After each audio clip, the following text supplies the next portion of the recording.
Bon, on continue notre leçon sur les polynômes. Dernier paragraphe, polynôme de Lagrange. Lagrange s'intéresse au problème suivant. Étant donné des xi qui sont distincts et des yi pas obligatoirement distincts, quels sont les polynômes qui vont envoyer les xi sur les yi, c'est-à-dire l'image des xi égale à y. Bon, dans un premier temps, on va s'intéresser au polynôme de degré n-1 et dans un deuxième temps, on va répondre à notre question, quels sont les autres polynômes qui sont solutions de ce problème-là. Eh bien, le problème théoriquement, il va admettre une seule solution. Quelle est cette solution? Eh bien, je vais parler brièvement de la démonstration, d'accord? Je donne d'abord le problème suivant, P de degré inférieur ou égal à n-1. Bon, normalement, je dois commencer par l'unité, mais peu importe. P de x1, c'est 1, P de x2, c'est 0, etc. Jusqu'à P de xn égale 0. C'est-à-dire, y1, c'est 1, et les autres, d0. Les autres yi, d0. Et bien là, ce qui attire l'attention d'abord, c'est ce système-là. Égale 0 égale 0. Égale 0 égale 0, ça veut dire quoi? Ça veut dire que x2 jusqu'à xn sont des racines de P. Hein? Et puisqu'elles sont distinctes, ça veut dire que P sera divisible par x moins x1 fois x moins xn. Il va donc s'écrire comme ça, fois un certain polynôme Q. Alors maintenant, on va raisonner sur les degrés. Degré de P, c'est inférieur ou égal à n-1. Degré de ce facteur-là, c'est exactement n. D'accord? 1 plus 1, comptez combien de fois? N fois. Ce qui oblige le polynôme Q à être de degré. Donc là, c'est inférieur à moins 1. Là, c'est n. Vous m'excusez un moment? Bon, alors on revient. Oui, là j'ai... Ça c'est 2 jusqu'à n, donc le 1 ne doit pas figurer là. Et donc le degré ici c'est degré n-1, d'accord? Ce qui oblige donc le Q à être une constante, un polynôme constant. Sinon, son degré serait supérieur ou égal à 1. Degré supérieur égal à 1 multiplié par degré n-1, ça va donner un degré supérieur ou égal à n. Ce qui contredira cette condition. Polynôme constant, donc notre polynôme Q, on va l'écrire lambda, et par suite le P c'est x moins x2 fois, etc., x moins xn. Reste à donc déterminer le lambda en utilisant la première condition qu'on n'a pas utilisée. Alors, P de x1 égale lambda 1, ça nous donne lambda, je remplace le grand X par x1, donc lambda x1 moins x2, etc. x1 moins xn égale 1, ce qui donnera la valeur de lambda. Et par suite, notre polynôme P va s'écrire comment? Eh bien, je préfère l'écrire comme ça, l'écriture est plus suggestive. X moins x2 fois x moins xn sur x1 moins x2 multiplié par x1 moins x1. Ça, c'est notre premier polynôme. C'est le premier polynôme dû à Lagrange, donc on va le noter L, comme ça, L indice 1, d'accord? Voilà.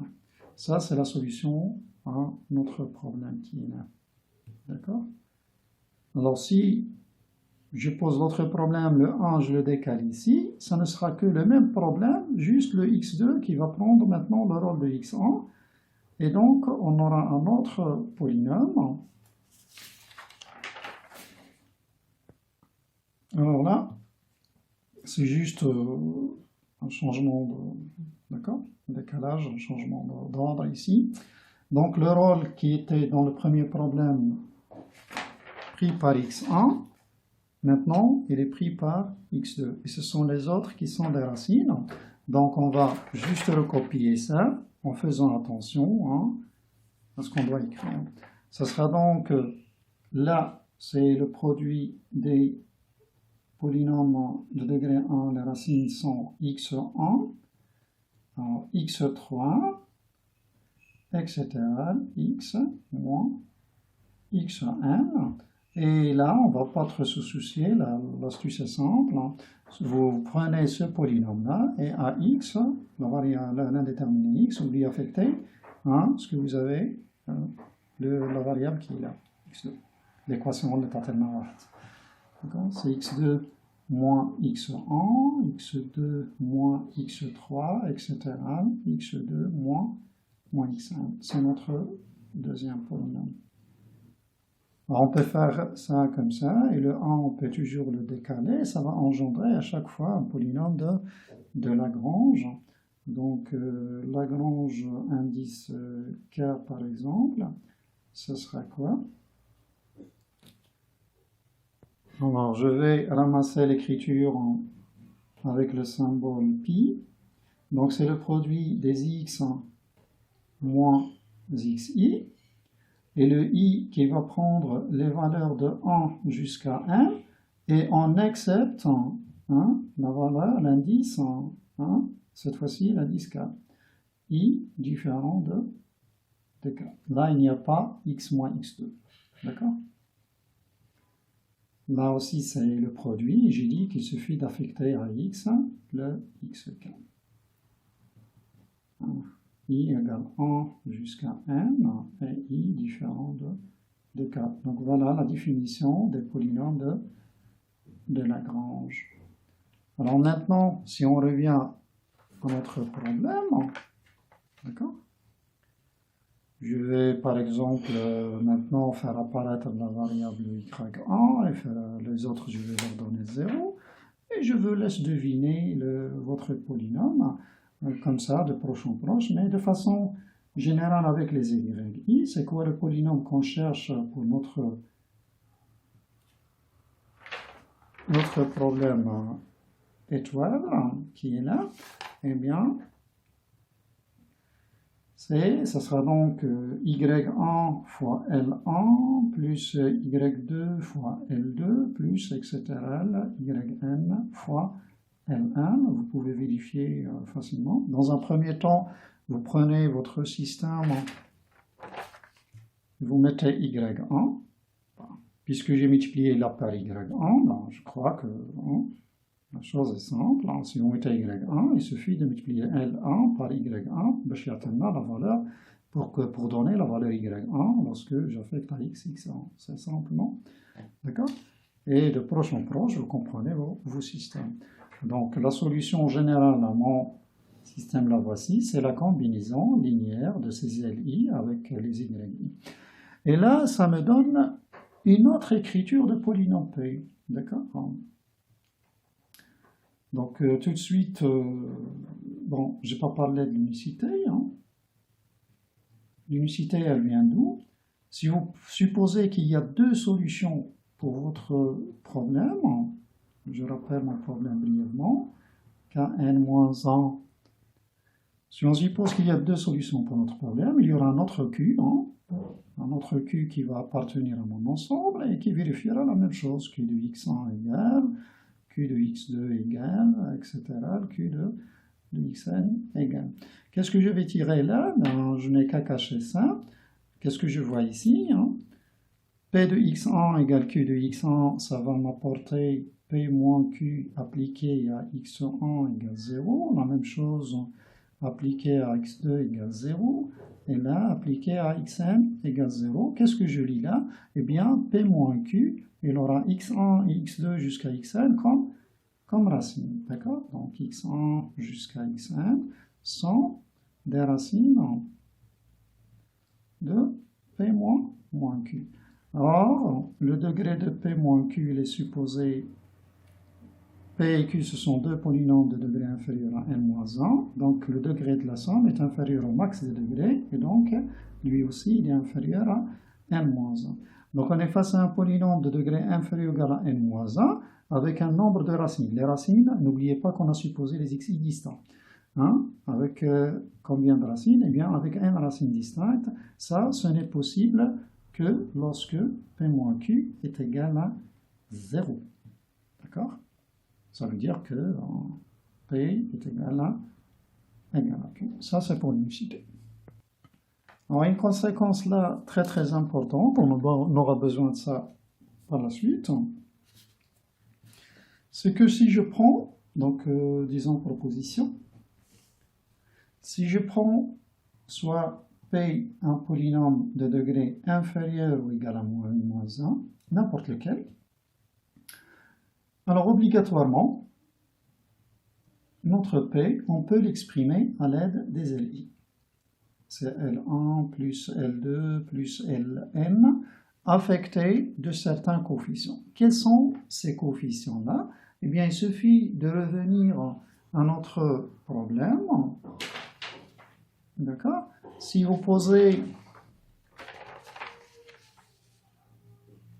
P de x1, vous le posez égal à y1, P de x2, 1, vous le posez y1, eh bien, vous voyez bien que P est solution de votre problème.